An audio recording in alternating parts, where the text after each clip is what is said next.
하건 청와대 기능은 돌아가야 하는 것입니다. 그래서 청와대 지하 벙커는 어떤 경우에도 안보를 지키는 수단으로 활용되어야 되니까 의원님의 그 신기술에 대해서는 저는 신기술이긴 하지만 높은 점수를 못 드리겠고요. 제가 예를 들면 안보 공백이라는 것이 단 한순간도 있어서는 안 된다는 건 대원칙입니다. 그건 종전선언을 진행하건 뭐 더 예를 들면 더 나은 진전이 남북관계에 이루어져도 안보 공백은 있어서는 안 되니까 그냥 의원님의 깊은 고민과 방어하기 위한 충정은 이해하겠습니다. 제 생각을 말씀드리면 저는 지금 상황을 보면 우선은 용산 이전에는 준비가 필요하다. 그리고 국방부가 정상적으로 이전하려면 제가 오늘 나온 자료나 보도들을 쭉 종합해 보면 이게 처음 시작해서 완전하게 될 때까지 한 5년은 걸릴 것 같습니다. 그래서 준비가 철저하게 필요하다 이 말씀 드리고 저는 많이들 걱정하시는데 이제 방향이 잡힌 것 같습니다. 왜냐하면 우선 보세요. 통이동에서 출퇴근하시는 건 뭐 그건 모르겠고 우선 지하 벙커 활용한다는 거잖아요. 그 다음에 오늘 나온 보도 보면 영빈관과 본관을 당분간 외국 정상회담이나 외국 사절이 올 때 활용할 수밖에 없다. 또 이런 입장이 나오고 있더라고요.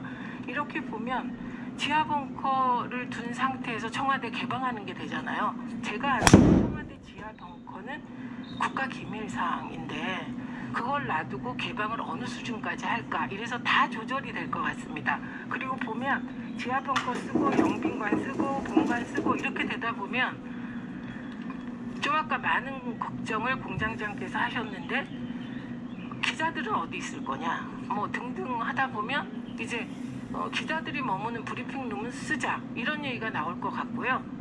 그래서 문제가 야금야금 쓰면서 야금야금 해결되어 가고 있다 이렇게 봅니다. 그러니까 야금야금 주저앉히는 전략을 쓰시는 것 같은데 아니죠. 그거는 영빈관 쓰겠다는 거는 그 인수위 내부가의 발로 나온 거예요. 이런저런 지금 문재인 정부로부터의 협조가 전혀 이루어지지 않고 있기 때문에 어쨌든 지금은 이전을 위한 준비가 전혀 진행되지 않는 상황이고요.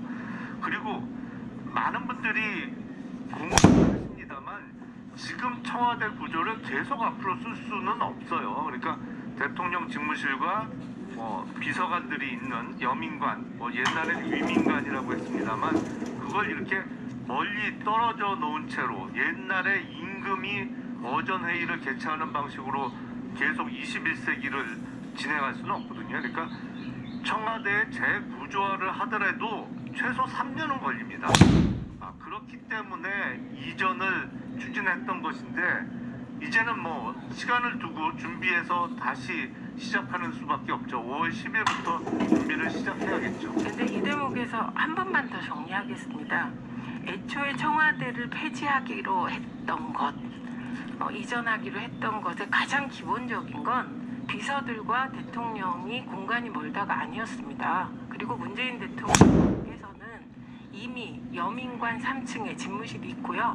제가 의원님이 하도 그러셔서 다시 확인했는데 실제로 본관은 거의 사용하지 않았다고 합니다. 그렇기 때문에 물리적 공간의 문제는 없다 지금은. 그리고 더 중요한 건 구중근거리고 국민과의 소통이고 불통 때문에 광화문 시대에 여신다고 공약한 거잖아요. 그 핵심은 소통이었죠. 국민으로 들어간다였어요.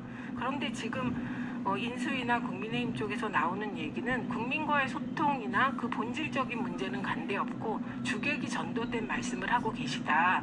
그리고 전적으로 김영남 전 의원의 말에 동의하는 건 청와대 재구조화가 필요하다. 저는 전적으로 동의하고요. 그리고 관저가 조금 그 구조가 안 좋아서 불편하면 관저는 다시 짓는 게 좋겠다. 이렇게 생각이 됩니다. 그래서 저는 많은 분들이 걱정하시나 속속 나오는 자료나 보도들을 보면 방향이 잡혀가고 있는 게 아닌가 이런 생각입니다. 영빈관 쓰실 거죠? 당장에 5월 9일 바이든 오면 대통령이 오면 영빈관은 쓰게 되겠죠. 5월 말 이야기가. 예, 5월 말? 예. 5월 9일 이후에 바이든이 오면 영빈관 쓰게 되겠죠? 주로 여민관에서 근무했다. 사실 그 얘기 팩트 확인이 그만하세요. 안 되는 얘기죠. 아니 팩트 왜냐하면- 확인을 잠깐만요. 언론이 합니다. 왜냐하면 일본 총리 같은 경우에 몇 시에 출근해서 몇 시에 누굴 만나고 뭐 이런 일정이 다 공개가 됩니다. 근데 우리 청와대는 그걸 전혀 공개하지 않기 때문에 공개됩니다. 뭐 본관에 계셨는지 관저에 계셨는지 여민관 사무실에 있었는지를 며칠을 출근했는지 뭐 확인할 방법은 없고요. 저는 이렇게 생각해요. 지금 우리의 고정관념을 깨는 게 참 쉽지 않다 이런 걸 합니다. 그러니까 대통령이 머무는 곳 청와대는 조선시대에 임금이 있던 경복궁 터 거기에 있는 지금의 청와대 이거를 깨기가 참 어렵고 지금 청와대 본관을 건축한 게 제 기억으로는 노태우 대통령 때거든요. 근데 그때 구조를 사실은 21세기를 바라보는 구조가 아니고 19세기적인 구조로 잘못 만든 거예요. 그러니까 너무 이렇게 대통령을 모시는 구조고 업무 공간으로서의 효율성은 매우 떨어지는 구조를 만들어 놨고 그걸 지금 30년 이상 그냥 사용해 왔기 때문에 이 시점에서는 제가 2015년도에 그 국회에서 청와대 비서실 상대로 국감할 때도 질의를 했습니다만 외국 뭐 이게 백악관도 좋고 다우닝 10번가도 좋습니다만 외국 정상들이 근무하는 시스템 같이 참모들하고 같은 공간에서 언제라도 모일 수 있는 공간으로 구조하는 건 반드시 필요하다 이렇게 생각이 듭니다. 저는 팁 하나 드릴게요. 그러면 이제 관저를 다시 짓는다고 합시다. 제가 보기에는 여러 얘기를 종합하면 관저가 문제인 것 같아요. 그런데 관저를 안 사실은 쓰고 사무실이 문제인데요. 아니 관저가. 사무실과 관저라고 칩시다. 그러면 관저가 문제라면 그 중에 하나 방법이 있을 것 같아요. 그 청와대 주변에 아직도 좋은 안가들이 있을 겁니다. 그래서 잠시 안가에서 숙식하시면서 관저를 재구조하면 좋겠고 김용남 전 의원 말처럼 청와대 재구조화를 통해서 21세기형 미래 건물로 바꾸기를 기대합니다. 근데 저는 꼭 지적하고 싶은 게 국민의힘 쪽에서 나오는 발언들이 너무 나가신 것 같아요. 저는 문재인 대통령이 법과 원칙에 따라 당선자가 대통령이 되고 법적 권한과 책임을 갖고 이전하십시오 라는 것은 이전 반대가 아니라 준비해서 차근차근 하고 법과 원칙 안에서 하자는 것으로 매우 합리적으로 보는데 그걸 대선 불복이라고 몰고 대선 불복이라는 국민의힘이 지나치다고 말하는 언론이 없다는 게 참으로 이상합니다. 그리고 권성동 의원인가 김기현 원내대표군요. 국민의 뜻에 따라 예산을 편성해 주시는 것이 당연한 의무라고 김기현 원내대표가 하셨더라고요. 근데 그 국민의 뜻은 반대가 과반이 넘습니다. 그래서 국민의 뜻에 따라 차분하게 옮기시는 게 좋겠다. 그래서 그 문장을 수정해 드립니다. 저도 궁금한 게 한 가지가 있는데요. 이전할 수 있죠. 이전할 수 있는데 근데 이제 그 이전 준비하시는 기간 동안 그냥 청와대에 계시면 안 되는지 왜 꼭 통이동에 계셔야 되는지 그냥 제가 보기엔 그거는 두세 달 청와대 영하면 되잖아요. 대통령 직무 이전에 관한 강한 의지의 표현으로 읽혀요. 그러니까 그럼 비서들은 어디 있습니까? 통이동에 계시면 비서들 500명 들어갈 공간이 없잖아요. 현실적으로는 여민관 외에 공간을 잡기는 쉽지 않죠. 그러니까 비서들은 다 영민관 이용하고 본관도 이용하고 영민관도 이용하고 본관도 이용하지만 대통령만 그 안에 안 들어간다는 거잖아요. 이게 제가 납득이 안 가요. 말씀드렸잖아요. 아니, 그래서 그러니까 제가- 강한 의지의 표현이다. 아니, 근데 그래서 좀 두고 오늘쯤이면- 봐야겠죠. 강한 의지를 많이 표현하셨으니까. 네, 두 분께 제가 우리가 이제 언어는 그 사람의 영혼이 언어와 같은데 이쯤 되면 의지라기보다는 그 의지라는 단어가 고집으로 바뀌어야 하지 않을까요? 근데 민주당에서 지금 윤석열 당선인의 인수위를 향해서 뭐 점령군 뭐 이런 표현을 자주 쓰고 있던데 이건 정말 내로남불이에요. 점령군은 5년 전에 2017년 5월 9일 대선 이후에 당선 이후에 벌어졌던 일이 그때 의원님, 지금 청와대 제가 세력이 점령군이죠. 잠깐 하나만 팁 그때 어떻게 드릴게요. 아니, 아니. 5월 10일 날 아침에 밀고 들어와서 청와대에 근무하고 있던 파견 공무원이나 그 사람들 향해서 적폐들, 니들 당장 나가. 그래서 자기 짐도 제대로 못 챙겨갖고 쫓겨나다시피 해갖고 아니, 그 사람들 나왔잖아요. 특히 국방안보 관련된 저기요. 부서에 있던 사람들은 완전히 쫓겨났잖아요. 아니. 그게 점령군이죠.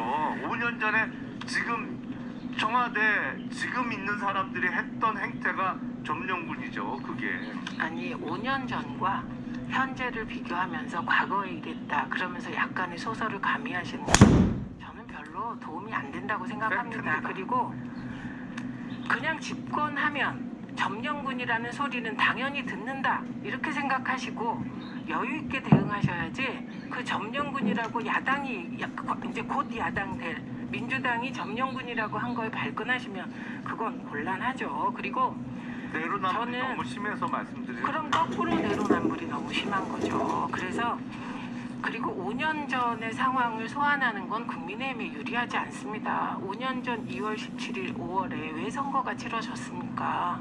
박근혜 전 대통령 국민의힘 세력이 탄핵을 당한 거잖아요. 그래서 박근혜 전 대통령 탄핵당했기 때문에 선거가 치러졌는데 그때를 자꾸 소환하는 건 별로 정파적으로도 이익이 아니세요. 그래서 이제 이게 어떻게 보면 초박빙 선거의 후유증일 수도 있는데, 그러니까 너무 그 야당 될 민주당의 비판에 대해서 계속 날석에 대응하는 건 그건 집권 세력의 자세가 아니죠. 지금 그래서 민주당 쪽에서 지금 대선에서 민주당이 잠깐만요. 이겼습니까? 약간 표차가 0.73%에 불과하다. 그러면서 네. 사실상 졌지만 아주 잘 싸운 거고 뭐 정신 승리를 자꾸 주장을 하시는데, 문제는 뭐냐면 이번 대선 전까지는 우리가 87년도 직선제 개헌 이후에 10년 주기로 돌아갔잖아요, 여야가.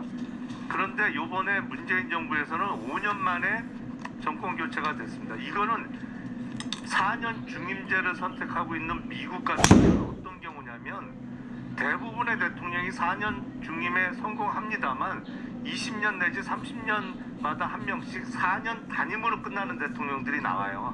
1970년대 카터 대통령, 90년대 아버지 부시 대통령, 그리고 최근에 트럼프 이거는 대통령. 너무 그러니까 논점에서 빗나간 말씀. 네. 국민들의 평가는 마치 미국에서 웬만하면 4년 중임을 일하도록 해주지만 정말 평가가 안 좋을 때 4년 단임으로 하는 상황과 지금의 문재인 정부에 대한 평가는 비슷한 상황으로 받아들여야 되는데, 아니 미국 저는요. 그거 자체를 받아들이지를 못하시는 것 같아요. 아니 그 무슨 표차가 말인지 적었다는 이유만으로 우리가 잘못한 게 그다지 잘못한 게 없다.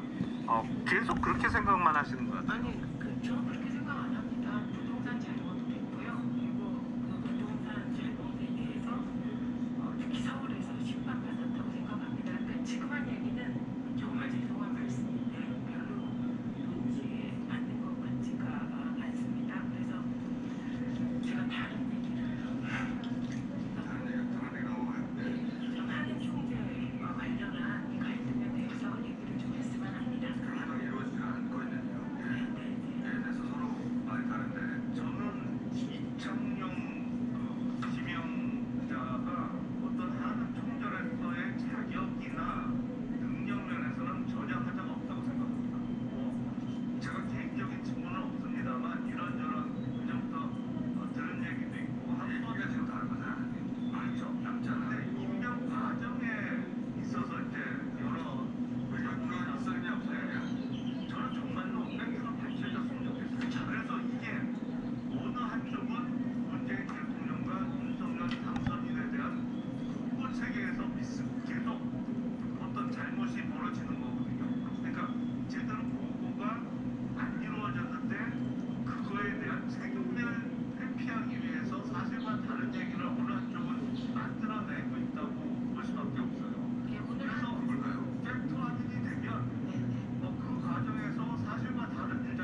2명에 대한 의견을 물었고 거기에서 1명을 인수위 측에서 반대했기 때문에 나머지 1명을 했다는 것이고요. 그리고 그 2명조차도 사실은 아이디어 자체가 청와대에서만 나온 것은 아니다라는 취지고요.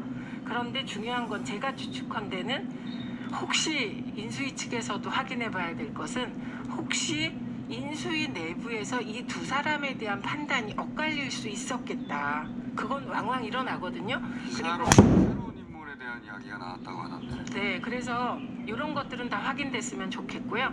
그리고 어쨌든 청와대도 인수위 측도 이런 그 혼선이 국민들에게 그대로 드러나고 언론에 보도된 거는 양측이 다 문제긴 하잖아요. 그런데 저는 이번에만은 어디서 문제가 생겼는지 확실하게 밝혔으면 좋겠습니다. 저번에 얘기했잖아요. 이러면 다 공개하겠다. 그래서 그게 이상한 일입니다만 지금은 그 공개가 필요한 시점이라고 생각합니다. 이참에 공개해서 잘잘못을 좀 가렸으면 좋겠어요. 그래도 이 보고 체계에 있어서